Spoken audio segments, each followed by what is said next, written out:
Tere sõbrad, Hõbekunn siin ja mõtlesin, et vaatame üle siis seisud jälle. Et täna siis 20. jaanuar 2026 aasta ja kulla hind ületas meil 4000 euro piiri. Üks unts kulda on hetkeseisuga 4035 eurot ja üks unts hõbedat on hetkeseisuga 81 eurot. Nädal aega tagasi või kuna mul see viimane video oli naljakas vaadata, et hõbeda hind tollel hetkel ühe untsi kohta oli 73 eurot. Ja juba järgmine päev oli see 79. Et ühe päevaga 6-eurone tõus, mida ma ei olnud varem näinud kunagi, et see oli päris vinge. Ühesõnaga, nüüd on nädal juba möödas ja ühe untsi hõbeda hind on juba 81 eurot.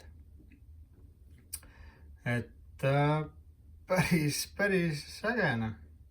Vaadates muidugi hindu, kõiki neid hõbe on ju ära maksustatud, pluss müüjad tahavad teenida ja nii edasi, et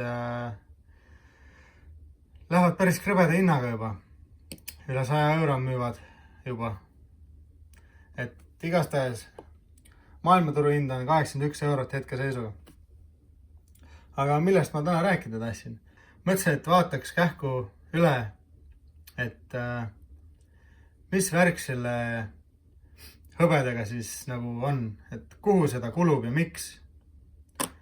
Et ma siin võin teile mainida neid nagu põhikohtasi ja et kuhu seda kulub, aga ma hakkasin eile mõtlema enne magamaminekut ja see on tegelikult täiesti reaalne, et see hind on liiga soodne siiamaani.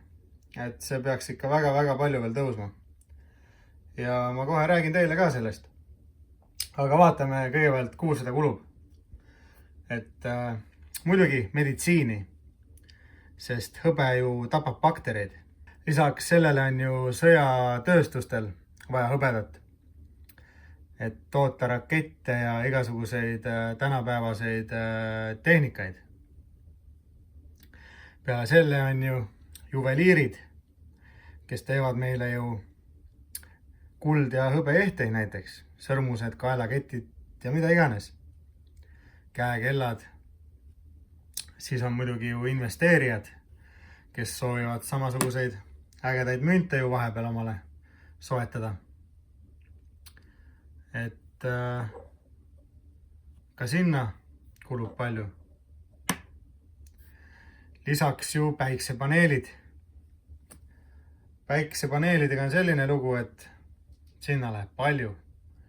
Ja hetkeseisuga ju, kui vaadata ülemaailmset pilti, siis see lõunariikides ikka väga palju paigaldatakse neid.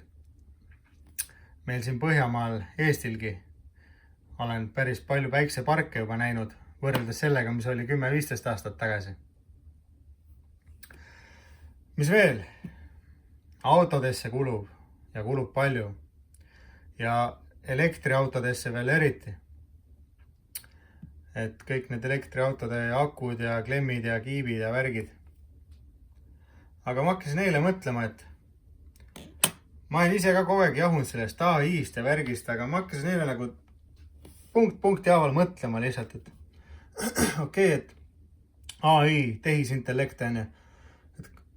Kuhu see hõbe seal siis täpsemalt läheb?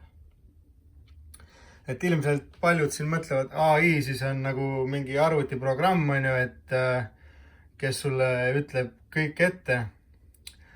Aga selle taga on ju, selle kõige taga on suured serveriruumid kuskil maades. Ja tohutud, kuidas öelda, ongi tohutud suured hooned, servereid täis, serveriruume. Ja miks on hõbedat vaja? Hõbedat on vaja, et neid kiipe toota. Nimelt saaks ju näiteks kuld või vask selle töö tehtud. Aga päris nii see tegelikult ei ole, et isegi kui ta saaks selle töö tehtud, teeks ta seda umbes, ütleme 1000 korda kehvemini kui teeb seda hõbe. Sest mõelge nüüd selle peale, kus me oleme täna, kus me olime 20 aastat tagasi ja kus me võime olla 20 aasta pärast. Võtame siis näiteks telefonid ja arvutid. Me kõik ju oleme harjunud, et ühe hiire klõksuga toimuks meil arvutis midagi. Kõik need klikid, mis me teeme, meil on vaja koheselt näha, mis juhtub.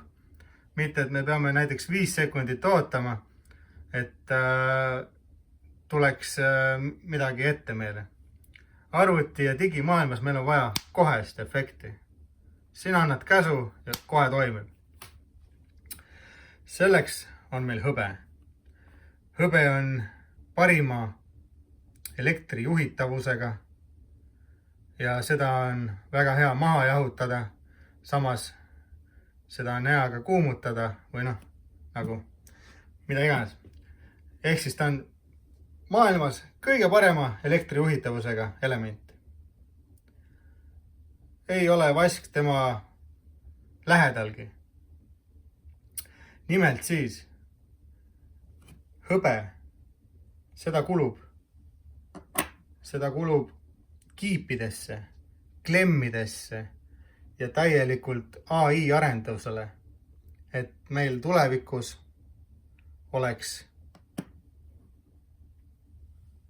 uusi tehnoloogiaid.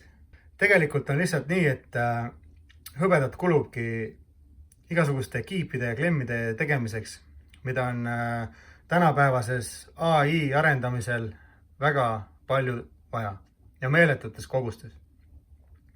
Iga kiip su telefonis, arvutis või kus iganes vajab hõbedat. Et sa saaksid oma efekti kätte sekundiga, kui on vaja. Viimased 5 aastat on hõbe juba olnud suures puudujäägis ülemaailmses pildis. Ja siin ma ei räägi mingisugusest mõttetust paberaktsiast, mis ei ole mitte midagi väärt, vaid füüsilisest metallist. Ja füüsilise metalli järgi on hakanud tekkima väga suur puudujääk. Nimelt olete isegi näinud, kui kiiresti meil see hõbe on tõusmas ja ma arvan, et ta samamoodi läheb ka edasi. Küll ta võib vahepeal kukkuda, sest pangad teevad kõik üle maailma, et seda hinda alla saada, võtta välja oma profitid ja siis ta läheb samamoodi üles edasi. Ehk siis nemad teevad niimoodi, et sina ostad tipus, nemad suruvad hinna alla, sina paaniliselt müüd seal all, nemad ostavad ja hind läheb üles. Ja nemad jälle müüvad ja niimoodi see tsükkel käib.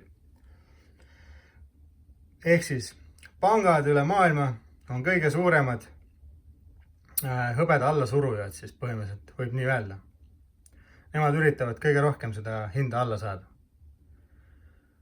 Küll aga see ei tule neil välja, sest meie inflatsioon ja kõik muud asjad, millest ma olen teile kogu aeg korduvalt rääkinud oma erinevates videodes, on juba nii suured, et rahvas hakkab aru saama, et paberraha ei ole mitte midagi väärt.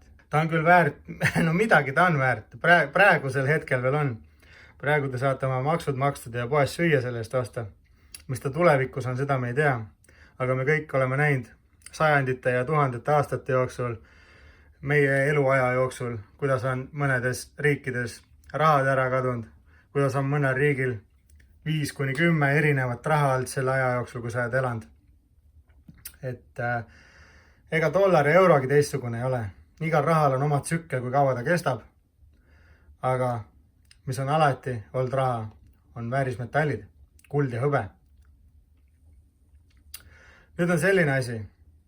Kuna kulda hoiab nagunii kõik maailma kõige suuremad pangad, siis hõbe on olnud alati rahva raha.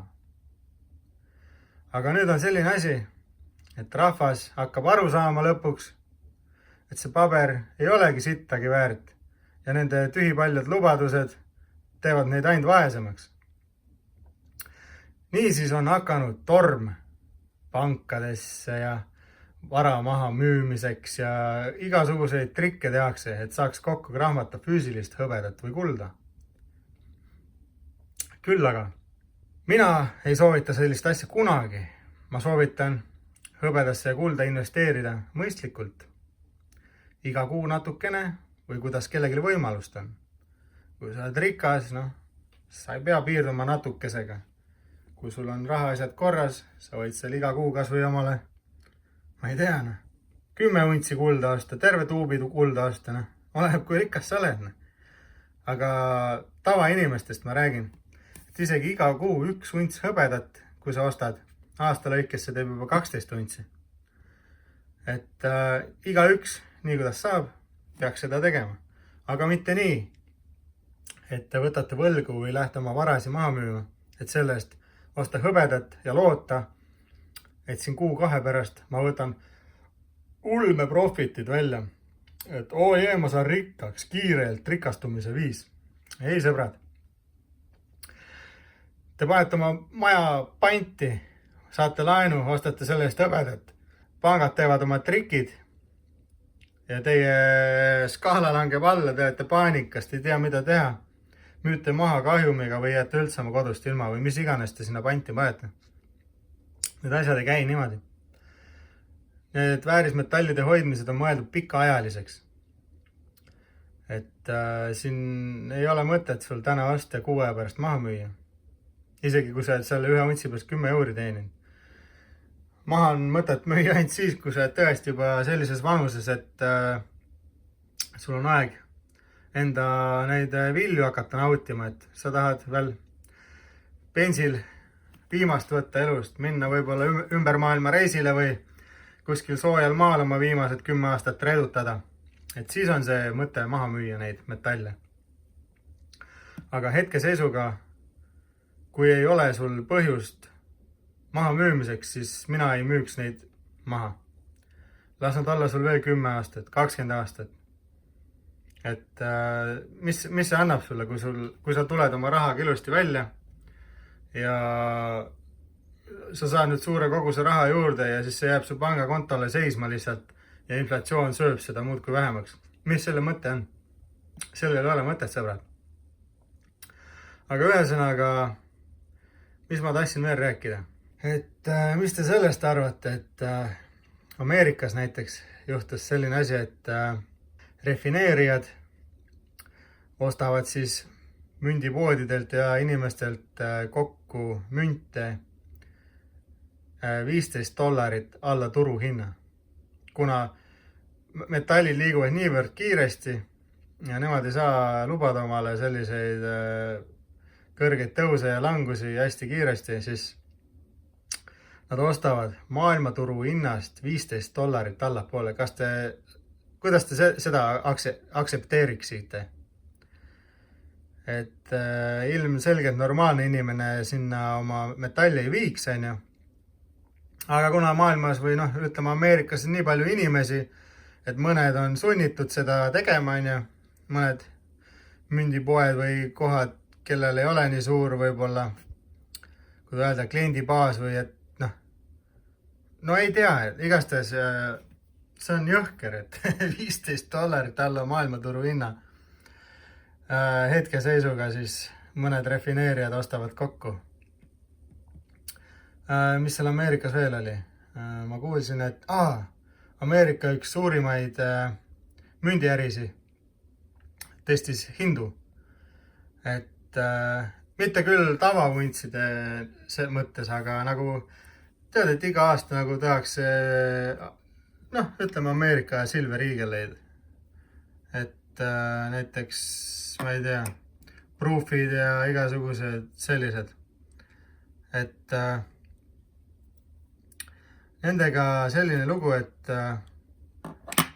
veel aasta alguses või aasta lõpus, ütleme 2025 lõpp, oletame siis see münt, no mitte täpselt see on, aga selline münt maksis $91.